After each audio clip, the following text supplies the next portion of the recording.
साथियों नमस्कार, स्वागत है आपका अपने चैनल सक्सेस जंक्शन एक कदम सफलता की ओर में। और हम लेकर के आ गए हैं आपके लिए मध्य प्रदेश की सभी परीक्षाओं की दृष्टि से अति महत्वपूर्ण मध्य प्रदेश जीके, साथ में करंट अफेयर और महत्वपूर्ण योजनाएं। ये सभी प्रश्न आपको यहाँ पर देखने को मिलेंगे। जैसा कि आपको पता है, एमपी पुलिस का एग्जाम 8 जनवरी 2022 को होना तय है। साथ ही साथ में एमपी पीएससी का भी यहाँ पर कैलेंडर अपडेट हो चुका है, यानी कि दिसंबर में एमपी पीएससी की वैकेंसी आ रही है, जिनका मार्च में जो है जाकर के एग्जाम होगा। तो अभी से ही आपको तैयारी करना है। अगर आप एमपी पुलिस में 90 प्लस नंबर लाना चाहते हैं, तो आप लगातार सक्सेस जंक्शन के साथ में बने रहिए। हम आपको बताएँगे कि किस तरह से 90 के अप्रॉक्स आप नंबर लेकर के आ सकते हैं। जैसा कि आपको पता है, मैंने आपको अपना एडमिट कार्ड भी दिखाया था, फिजिकल का कार्ड भी दिखाया था। मैं 3 बार एमपी पुलिस को क्वालीफाई कर चुका हूँ, 2 बार जेल प्रहरी भी क्वालीफाई कर चुका हूँ, ठीक है? तो हमको ये एक्सपीरियंस है कि किस तरह से हम अच्छे नंबर प्राप्त कर सकते हैं एमपी पुलिस और एमपी पीएससी के एग्जाम्स में। तो प्रैक्टिस सेट पर लगातार बने रहिएगा। प्रैक्टिस सेट नंबर 16 यहाँ पर शुरुआत हो रही है। जैसा कि आपको पता है, पिछले कुछ दिनों से वीडियो नहीं आ पा रही थी, उसके लिए मैं माफ़ी चाहूँगा। मेरा यूपीपीसीएस मेंस का एग्ज़ाम था, उस वजह से थोड़ा बहुत स्वास्थ्य ने भी साथ देना बंद कर दिया था। इस वजह से पिछले कुछ दिनों से वीडियो नहीं आ रही थी, उसके लिए मैं माफ़ी चाहूँगा। अब यहाँ से डेली आपको वीडियो देखने को मिलेगी, साथ ही में जीके की वीडियो, करंट की वीडियो, साइंस और आपका रीजनिंग, मैथ्स सब की वीडियो आपको प्रैक्टिस के लिए देखने को मिलने वाली है, ठीक है? तो ये आपके लिए माफ़ीनामा था, मैं आपसे माफ़ी माँगना चाहता हूँ। चलिए शुरुआत करते हैं। आइए देखते हैं पहला प्रश्न। देखिए पहला प्रश्न, तवा नदी का उद्गम मध्य प्रदेश के किस जिले से होता है? बैतूल, होशंगाबाद, दतिया या फिर अमरकंटक? आंसर देख लेते हैं। सही आंसर बी, यानी कि होशंगाबाद से तवा नदी का उद्गम होता है मध्य प्रदेश के होशंगाबाद जिले से। देखिए, तो तवा नदी मध्य प्रदेश के होशंगाबाद जिले की पचमढ़ी में स्थित महादेव पर्वत की काकड़ी पहाड़ियों से उद्गमित होकर होशंगाबाद जिले के बादरा बहान गांव के निकट नर्मदा नदी में मिल जाती है। नर्मदा तथा तवा के संगम पर ही मंदार जलप्रपात बनाया गया है। तो आपको याद रखना है कि तवा नदी का उद्गम कहाँ से होता है? होशंगाबाद से होता है। कहाँ पर जाकर के मिल जाती है? तो नर्मदा नदी में जाकर के मिल जाती है। कौन सा बांध इनके संगम पर बनाया गया है? तो मंदार नामक जो जलप्रपात है, वो नर्मदा और तवा के संगम पर आपको देखने को मिलेगा। ये सारी चीजें आपको पॉइंट टू पॉइंट याद होनी चाहिए। चलिए आगे बढ़ते हैं और अगला प्रश्न देखते हैं।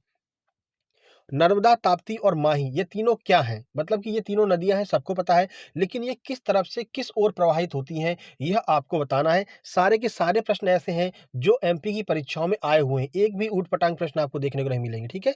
चलिए देखते हैं। ऑप्शन है पश्चिम में बहने वाली नदियाँ, पूर्व में बहने वाली नदियाँ, उत्तर में बहने वाली नदियाँ या फिर दक्षिण में बहने वाली नदियाँ। आंसर देख लेते हैं। सही आंसर है ए, यानी कि पश्चिम की ओर बहने वाली नदियाँ हैं नर्मदा, ताप्ती और माही। तो देखिए, नर्मदा, ताप्ती और माही मध्य प्रदेश की ऐसी नदियां हैं जो पूर्व से पश्चिम की ओर बहती हैं। नर्मदा मध्य प्रदेश की सबसे बड़ी नदी है, जो अमरकंटक से निकल करके गुजरात में खंबात की खाड़ी में गिरती है।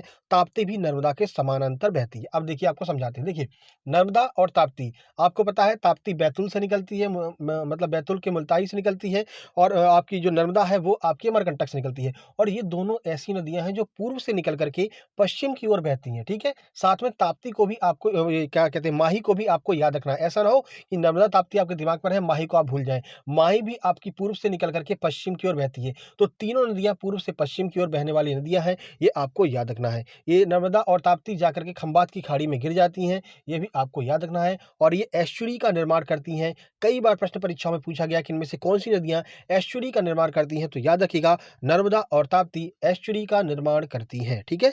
चलिए आगे बढ़ते हैं। अगला प्रश्न, रजत जलप्रपात भारत के किस स्थान पर निर्मित है? देखिए, आपको आगे करंट अफेयर के प्रश्न भी देखने को मिलेंगे, योजनाएं भी देखने को मिलेंगी, कृषि के प्रश्न भी देखने को मिलेंगे। तो सारे प्रश्न आपकी परीक्षा की दृष्टि से अति महत्वपूर्ण साबित होने वाले हैं। चलिए, रजत जलप्रपात भारत के किस स्थान पर स्थित है? सागर में है, पचमढ़ी में है, जबलपुर में है या फिर रीवा में है? आंसर देखें। सही आंसर है बी, यानी कि पचमढ़ी में स्थित है रजत जलप्रपात। देखिए, तो रजत जलप्रपात मध्य प्रदेश होशंगाबाद जिले के पर्यटन स्थल पचमढ़ी में स्थित है। यह एक झरना है जो लगभग 350 फुट की ऊंचाई से गिरता है।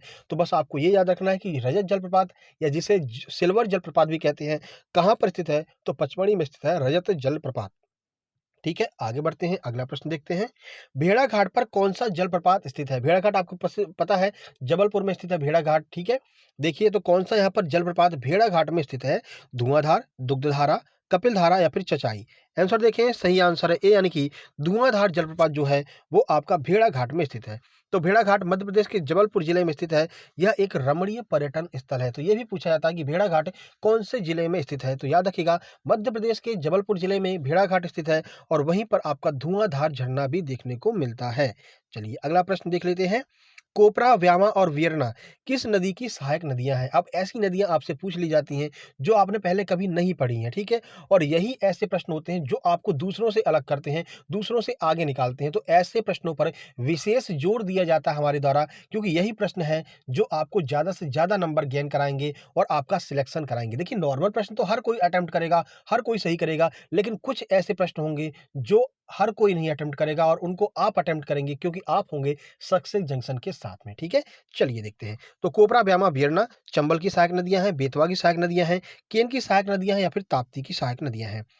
सही आंसर है सी, यानी कि केन नदी की सहायक नदियां हैं कोपरा, ब्यामा और वियरना, ठीक है?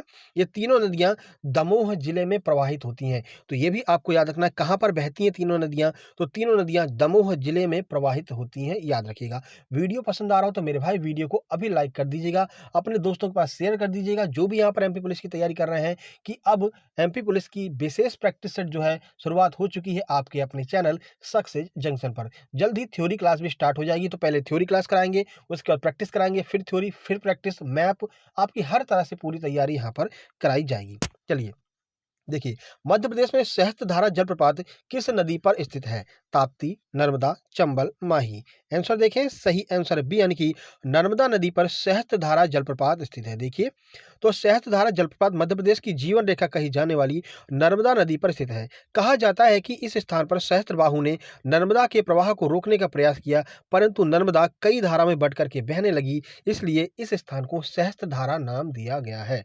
ठीक है, तो याद रखिएगा, सहस्त्रधारा जलप्रपात नर्मदा नदी के ऊपर स्थित है। चलिए आगे बढ़ते हैं।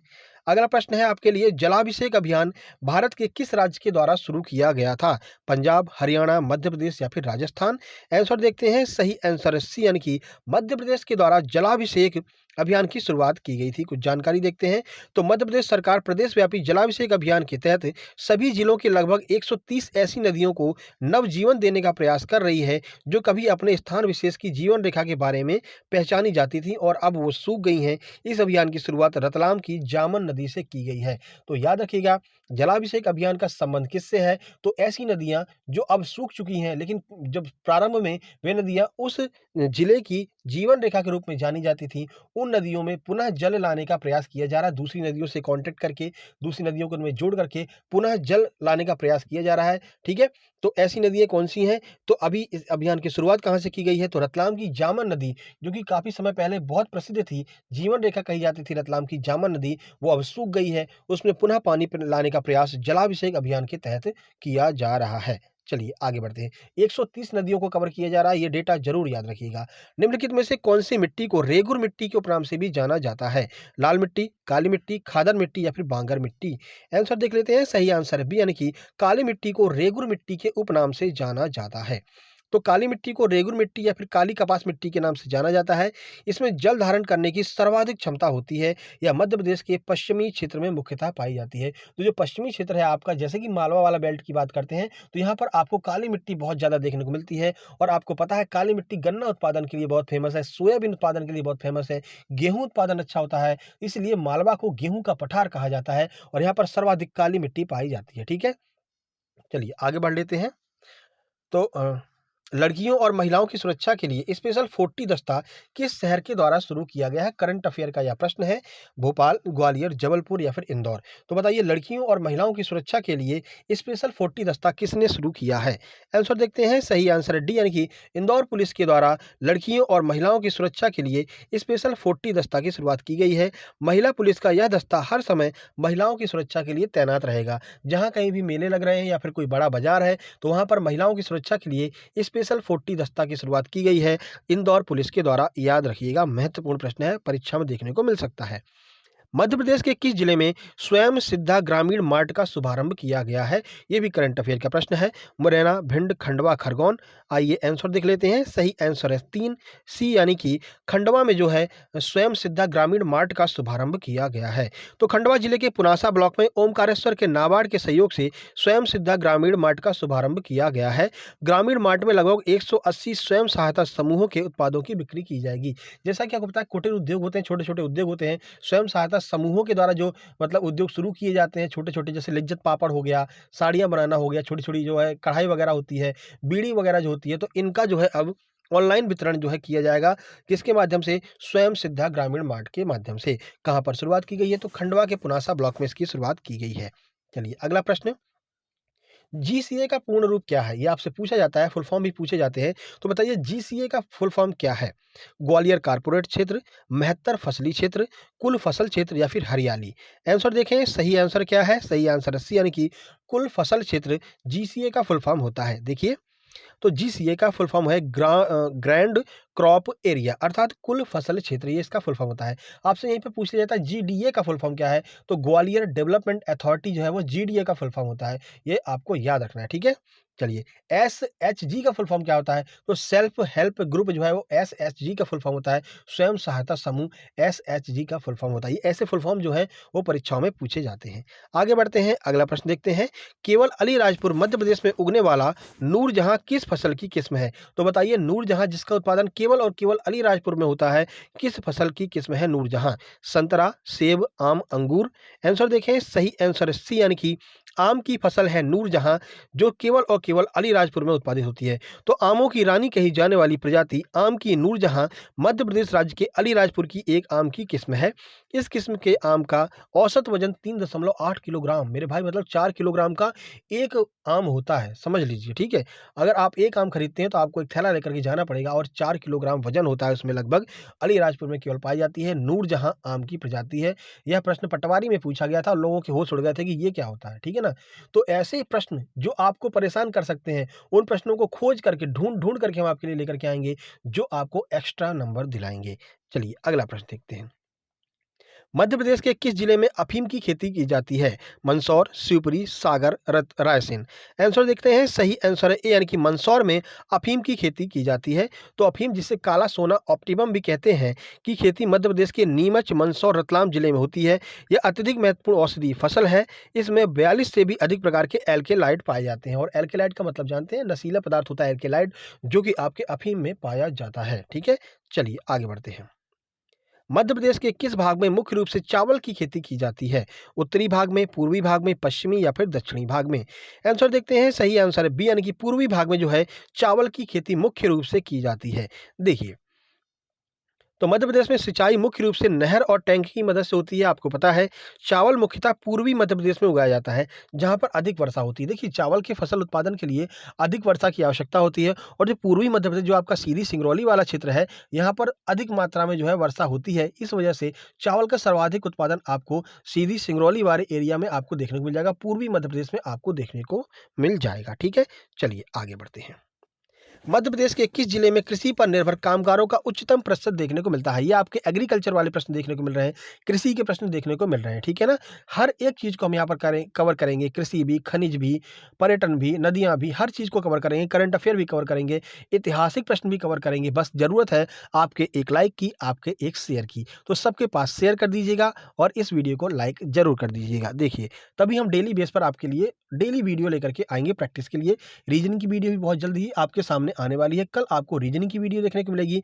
कल के बाद में परसों से आपको एक वीडियो सुबह, एक वीडियो शाम, और बीच में एक थ्योरी की क्लास, ये सारी चीज़ें देखने को मिलेंगी। देखिए, मेरे पास एलईडी स्क्रीन वगैरह नहीं है, क्योंकि हम उतने बड़े यूट्यूबर नहीं हैं, ठीक है ना। लेकिन फिर भी हम इतना प्रयास करेंगे कि आपके अधिक से अधिक अंक आ सके, एमपी पुलिस के एग्जाम में आप 90 क्रॉस कर सके किसी भी तरह से। जरूरी नहीं है कि बहुत बड़ी एलईडी लगाइए, बहुत तामझाम कीजिए तभी आप पढ़ सकते हैं। देखिए, पढ़ने वाला आम के पेड़ के नीचे ही पढ़ लेता है, स्ट्रीट लाइट के नीचे भी पढ़ लेता है, रोड के किनारे भी पढ़ लेता है। उसके लिए जरूरत नहीं है बहुत सारी सुविधाओं की, ठीक है ना। और ऐसे लोग ही सिलेक्शन ले लेते हैं। तो बस आप साथ में बने रहिएगा, सिलेक्शन हम आपका दिलाएंगे, बेहतरीन नंबर आपके एमपी पुलिस के एग्जाम में आएंगे। देखिए, तो चलिए देख लेते हैं मध्य प्रदेश के किस जिले में कृषि पर निर्भर कामगारों का उच्चतम प्रतिशत है। ग्वालियर, इंदौर, अलीराजपुर, भोपाल। आइए आंसर देखते हैं। सही आंसर है सी, यानी कि अलीराजपुर में आपको सर्वाधिक जो है कृषि पर आधारित आपको किसान देखने को मिलेंगे। तो वर्ष 2011 की जनगणना के अनुसार सर्वाधिक खेतिहर कामगार मध्य प्रदेश में है, जिसमें खेतिहर मजदूरों का प्रतिशत 38.7% है। सर्वाधिक कृषि मजदूर आपको अलीराजपुर में देखने को मिल जाते हैं। तो अलीराजपुर में सर्वाधिक खेतिहर मजदूर आपको देखने को मिलेंगे। प्रतिशत है 38.7% 2011 की जनगणना के अनुसार। आगे बढ़ते हैं। लहसुन उत्पादन में मध्य प्रदेश का कौन सा स्थान है? प्रथम, द्वितीय, तृतीय या फिर इनमें से कोई नहीं। चलिए आंसर देखें। सही आंसर है ए, यानी कि पहला स्थान है लहसुन उत्पादन में। देखिए सोयाबीन के उत्पादन में पहला स्थान है, सबको पता रहता है, लेकिन लहसुन उत्पादन में, प्याज उत्पादन में भी मध्य प्रदेश का पहला स्थान है, ये हर किसी को नहीं पता रहता है। तो इन चीज़ों पर जरूर फोकस कीजिएगा। तो भारत में मध्य प्रदेश प्रमुख लहसुन उत्पादक राज्य है। 2011 के आंकड़ों के अनुसार मध्य प्रदेश का लहसुन उत्पादन पूरे भारत में पहले स्थान पर है। ये आपको याद रखना है, ठीक है। चलिए, मध्य प्रदेश में जैविक कृषि नीति की शुरुआत कब की गई थी? 2011, 2012, 2021 या फिर 2017? आंसर देखिए। सही आंसर है ए, यानी कि 2011 में मध्य प्रदेश में जैविक कृषि नीति लेकर के आया गया था। मध्य प्रदेश सरकार द्वारा वर्ष 2011 में प्रदेश की जैविक कृषि नीति बनाई गई।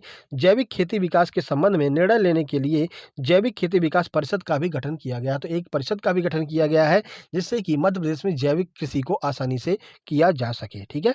आगे बढ़ते हैं। नर्मदा घाटी परियोजना का शिलान्यास कब किया गया था? बताइए। परियोजना की शुरुआत हो गई यहाँ से 1980, 1982, 1984 या फिर 1985? सही आंसर है सी, यानी कि 1984 में नर्मदा घाटी परियोजना का शिलान्यास किया गया था। किसके द्वारा? आइए देख लेते हैं। तो नर्मदा घाटी परियोजना मध्य प्रदेश के महाराष्ट्र, गुजरात की है, जो नर्मदा तथा उसकी सहायक नदियों पर निर्मित है। इसका शिलान्यास 23 अक्टूबर 1984 को स्वर्गवासी श्रीमती इंदिरा गांधी जी के द्वारा किया गया था, जो उस समय तत्कालीन प्रधानमंत्री थी। ये आपको याद रखना है, ठीक है। चलिए आगे बढ़ते हैं।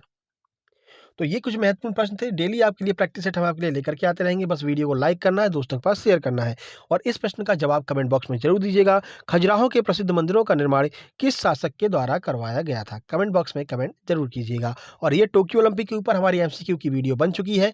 प्लेलिस्ट में जाकर के चेक करेंगे, करंट अफेयर वाली जो प्लेलिस्ट है उसमें आपको टोक्यो ओलंपिक की वीडियो देखने को मिल जाएगी। यहाँ से बहुत ज़्यादा प्रश्न आपको देखने को मिलेंगे, क्योंकि अभी जो एग्जाम हो रहे हैं हर एक शिफ्ट में एक प्रश्न टोक्यो ओलंपिक का देखने को मिल रहा है, तो आपके एग्जाम में भी देखने को मिलेगा। तो जरूर देख लीजिएगा। टोक्यो ओलंपिक में जितने भी प्रश्न आपके बन सकते हैं, सारे प्रश्नों को हमने कवर किया है। पहली बार आए हैं तो सब्सक्राइब कर लीजिए, और इसकी पीडीएफ प्राप्त करने के लिए हमारे टेलीग्राम चैनल सक्सेस जंक्शन को जरूर ज्वाइन कर लीजिएगा। जल्द ही मिलते एक नई वीडियो में, तब तक के लिए नमस्कार, धन्यवाद।